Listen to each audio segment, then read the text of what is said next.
Mr. Scotty.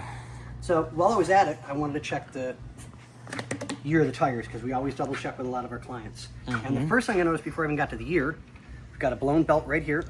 Oh yeah, you can see that. There's one back here too, you pointed out to me.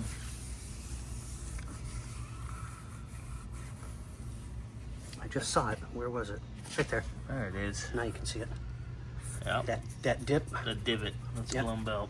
So that's 2 blown belts on the tire. It's a 2021 tire, right? Yep, 39 of 21. That's not terrible. No, it's not old. That's less than 4 years old. Yeah, just barely.